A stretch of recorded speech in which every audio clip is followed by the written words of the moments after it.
बार बात करता है। तो आखिरत है क्या? इस दुनिया से जब हमारा कोई भी बंदा जाता है तो हम उसके लिए कहते हैं जी फौत हो गए। एक उससे पहले हम करते हैं कज़ाए इलाही से, बाक़ज़ाए इलाही से, रज़ाए इलाही से, वगैरह वगैरह। मतलब इसका क्या होता है कि अल्लाह के हुक्म से, अल्लाह की रजा से ये बंदा यहां से छोड़ के वहां जा रहा है, यानी इसका टाइम खत्म हो गया।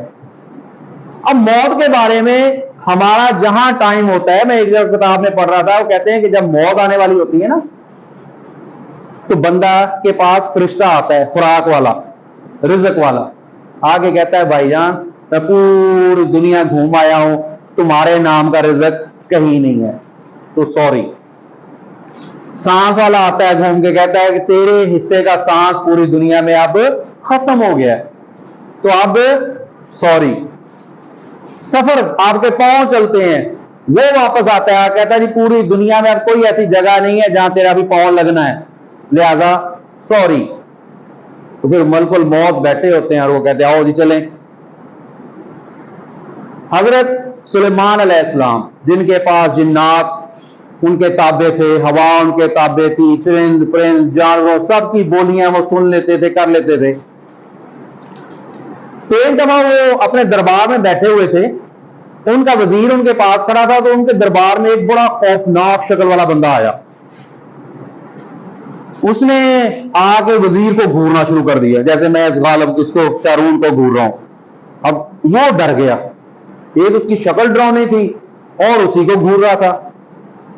थोड़ी देर के बाद वो चला गया।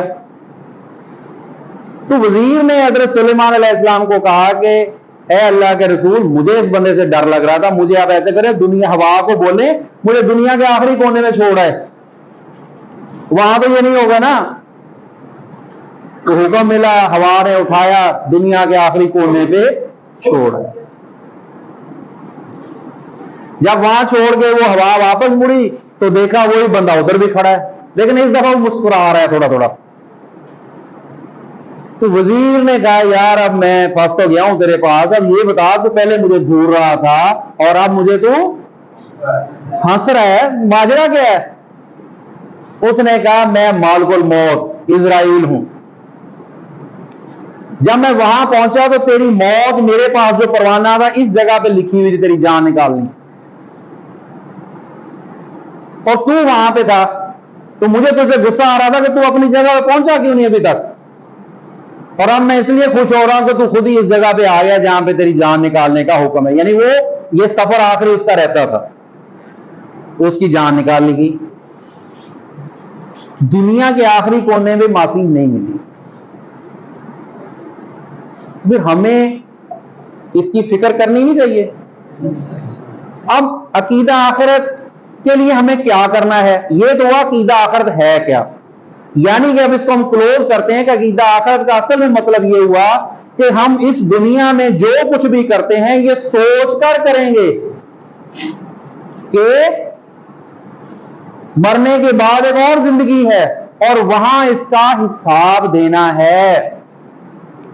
अगर ऐसा ना हो तो फिर आज यहां अगर किसी गरीब को एक बंदे ने टक्कर मार दी, फैंटी लगा दी, आप रोज वीडियोस देखते हैं, किसी ने कत्ल कर दिया, किसी ने डकैती कर ली, ऐसे होता है ना। अच्छा, गांव के अंदर गरीब भी होते हैं, अमीर भी होते हैं, अमीर गाला काट के चला जाता है, चीज उसकी कर लेता है। क्लास के अंदर कमजोर बच्चे होते हैं, कोई डिसेबल होते हैं, कोई नबीना है, किसी के कान नहीं, किसी के हाथ नहीं, किसी के पांव नहीं, किसी की जबान नहीं, कोई सूंघ नहीं सकता, कोई बोल नहीं सकता, कोई चल नहीं सकता, किसी को भूखा है, रोटी नहीं मिलती, और एक के सामने खुराक का ढेर लगा होता है। तो फिर दिल में आता नहीं कि या अल्लाह तेरी तकसीम, तू तो इतना इंसाफ पसंद है, ये कैसे? फिर दिल से ही आवाज निकलती है सब्र का, वो दिन आने दे, फिर मैं तुझे बराबर करूंगा इनके।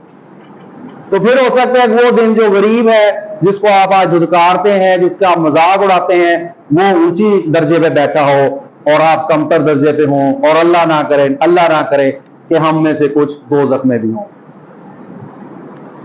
तो इसलिए अकीदा आखिरत की तैयारी का मतलब ये है, ये वो पेपर है, ये वो पेपर है जो मरने के बाद जिसका सवाल नामा आपके सामने आएगा, और पूरी जिंदगी आपकी क्या है, तैयारी के लिए मौका। डेट शीट आई हुई है, क्या कहती है डेट शीट वाला, कि जब मरोगे जाते ही पर्चा, पहला पर्चा किधर होता है, कब्र में। तो हमारा एग्जामिनेशन सेंटर कौन सा हुआ भाई, तो यहां जो होता है, माइक किसके पास, किसके पास है, आप आगे दे दें किसी को। मुझे बताएं कि जो आपका एग्जामिनेशन सेंटर होता है, हाशम खड़े हो जाओ, आप पेपर देने गए किसी स्कूल और में, वहां पे कभी कभी आप कहते हैं सर जी वो जो था ना निगरान, वो बड़ा अच्छा बंदा था, उसने मेरी मदद कर दी, ऐसे होता है। फिर कभी कभी आप कैसे करते हैं जी, वो तो जनाब उधर बड़ी नरमी हो रही थी, वो जी मेरे अब्बू का वो दोस्त निकल आया और उसने जनाब वो कर दी, ऐसे ही ना। तो सुहेल आप बता दें, ऐसे ही होता है ना आप। Yes sir. तो जिस एग्जामिनेशन सेंटर की मैं बात कर रहा हूं, वहां भी आपकी ऐसे सिफारिश चलेगी कोई? No sir. इनको बताएं, बताएं ना कि वहां पे कोई वाकफ है आपका, तो मुझे भी बता दें। नो सर, वहां कोई नहीं वाकफ होता। फिर क्या करना चाहिए हमें? हमें अच्छे अमाल करने चाहिए, अमाल करने चाहिए और इसको सामने रखना चाहिए। देखिए सुहेल भी ये कह रहा है कि इसका तो कोई वाकफ नहीं, आप में से किसी का वाकफ है उधर? फरिश्तों को कोई चक्कर दे सकते हो, उनके पास जो सवालनामा होगा उसको बदल सकते हो, अपना वक्त बदल सकते हो, नाम बदल लोगे। वो एक जवेद चौधरी ने बड़ा अच्छा एक वो वाकया सुनाया था, आपको सुना देता हूं कि एक बादशाह था, उसको भी किसी ने कहा कि जनाब जब तुम पहली रात कब्र में जाओगे तो हिसाब किताब उस दिन होना है।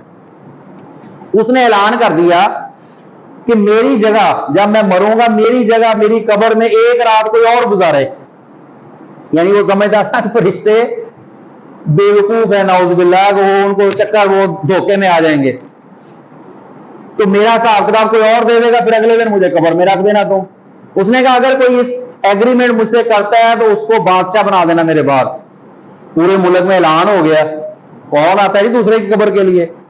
तो वहां पे एक गधे वाला था, उसके पास एक ही गधा था और उस पर वो ईंटें लाद के छोड़ आता और जो पैसे मिलते खुद खा लेता, गधे को खिलाता, ना उसकी बीवी ना बच्चे ना घर ना बार। उन्हें सोचा, उन्हें कहा यार मौका तो बहुत अच्छा हुआ बादशाह बनने का। वो चला गया, उन्हें कहा जी मैनू कब्र च पा दो एक रात बादशाही। एग्रीमेंट हो गया, मोहरें लग गई, 6 महीने गुजरे, बादशाह मर गया। अब बादशाह की कब्र थी, उन्होंने बड़ी जनाब पक्की शक्की करके उसको सेट वेट कर दिया और जनाब गधे वाले को ले आए। उन्होंने कहा आओ जनाब आज की रात तुसी, उन्होंने कहा ठीक है कोई मसला ही नहीं। अब वो चला गया उधर कब्र में, ऊपर से उन्होंने बंद कर दी। अब वो ऐसे टांग के ऊपर टांग रख के ना, वो मरा हुआ थोड़ी था, वो लेटा हुआ था। उन्होंने कहा रात ही करनी, अब उसको तो ये पता ही नहीं था। थोड़ी देर में फरिश्ते आ गए, 2 रजिस्टर उन्होंने उठाया हुआ। हाँ भी उठ भाई, कहते उठ के बैठ गया। हाँ भाई, अब वो बड़ा कॉन्फिडेंट था, कह रहे हाँ भी तेरा हिसाब लेना। वो कहता काला हिसाब? वो मेरे को कहता एक खोता एक मैं, इतना ढोले दिया रोटी खा ली थी, मैं कहता हिसाब दवा। वो दूसरा फरिश्ते को कहता है यार गल तो सही करन दे, आप की हिसाब लीए? वो कहता नहीं यार अल्लाह मियां ने रजिस्टर तो भेजे आ, आपको दिता वा, ये कुछ ना कुछ देखने च की हर्ज है। उन्होंने कहा हाँ चल यार देख। अब पहला सफा जब उठाया ना तो उसमें लिखा हुआ था फलां रात इसने गधे को खाना नहीं दिया था, खोता था भुखा रहा। उन्होंने कहने भी फलां रात तेरा खोता भुखा रहा सी? कहता हाँ जी रहा। उन्होंने उन्होंने लंबा किया, लंबा सारा लिक्कर निकाला, डिशमा डिशमा, और जनाब उसका लिक्कर पौला शुरू।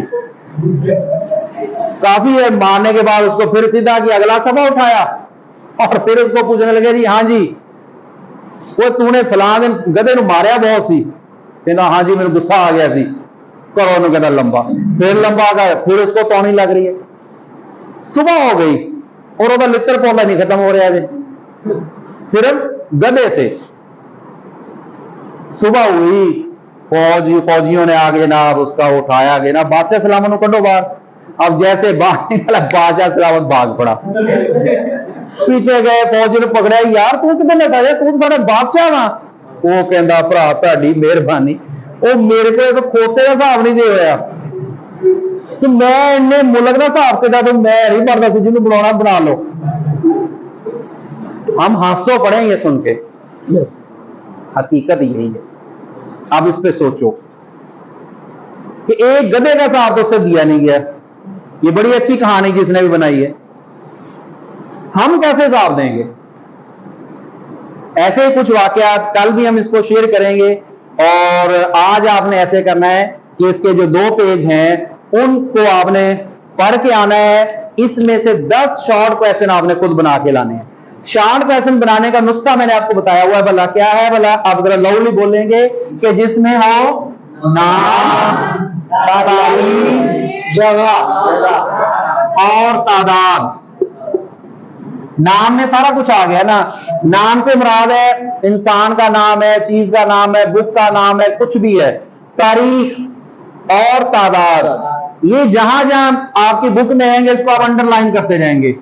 तो समझ लें दीज आर इंपॉर्टेंट थिंग। और इनके शॉर्ट क्वेश्चन आप बनाएंगे। कल 10 क्वेश्चन हम पूछेंगे, आपका कंपटीशन करवा देंगे। A group, B group, C group, कौन अच्छे बनाकर लाया है, पेज नंबर 15 और 16 से। और फिर इसको हम आगे देखेंगे। कमरा इम्तिहान तक हम आज पहुंच गए हैं। यस। कमरा इम्तिहान कौन सा है? अच्छा है। किसके लिए अच्छा होगा? जिसके बाल अच्छे होंगे, जिसकी तैयारी अच्छी होगी, जो दिन रात लगा के पढ़ता रहा, क्या नमाजें, सच बोलता रहा, कुरान पढ़ता रहा, हकूक की हिफाजत की, किसी का बुरा नहीं चाहा, बेईमानी नहीं की, किसी का हक नहीं मारा, किसी को तंग नहीं किया, ना जानवर को ना इंसान को, माँ बाप की खिदमत की, अल्लाह के अहकामात की तामील की, रोजे रखे, ज़कात दिया, उशर दिया। जो ये सारा कुछ अपने साथ लेकर जाएगा वो जरूर वहां पे खुशी खुशी जाएगा। और उसकी कब्र के ऊपर ये लफ्ज जचेगा भी, आखिरी आराम का। तो आज का लेक्चर हम यहां खत्म करते हैं और कल इंशाल्लाह इसको आगे कंटिन्यू करेंगे। तो आपको जो समझाया समझ आ गई? Yes sir. चलें जी, थैंक यू वेरी मच।